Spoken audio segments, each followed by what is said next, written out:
ஒரு அழகான காட்டில் பெரிய நதிக்கரையில் ஒரு நாவல் மரம் இருந்தது. அந்த மரத்தில் ஒரு புத்திசாலி குரங்கு மகிழ்ச்சியாக வாழ்ந்து வந்தது.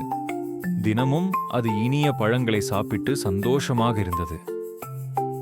ஒரு நாள் அந்த நதியில் ஒரு முதலை வந்தது. குரங்கு அன்புடன் சில பழங்களை அதற்கு கொடுத்தது. அந்த நாளிலிருந்து அவர்கள் நல்ல நண்பர்களாக ஆனார்கள். முதலை அந்த இனிய பழங்களை தனது மனைவிக்கு கொண்டு சென்றது. அவள் பேராசையுடன், குரங்கின் இதயம் இன்னும் இனிமையாக இருக்கும், அதை எனக்கு கொண்டு வா என்று சொன்னாள். மறுநாள் முதலை குரங்கிடம், என் வீட்டிற்கு விருந்து வா என்றது. குரங்கு அதன் முதுகில் ஏறி நதியை கடக்கத் தொடங்கியது. நதியின் நடுவில் சென்றபோது முதலை உண்மையை சொன்னது. குரங்கு அதிர்ச்சி அடைந்தது. ஆனால் அது பயப்படவில்லை.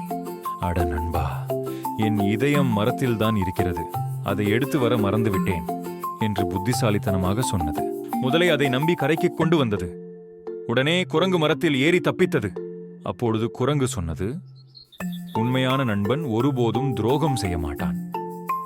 அந்த நாளிலிருந்து புத்திசாலித்தனம்தான் உண்மையான வலிமை என்பதை முதலை உணர்ந்தது.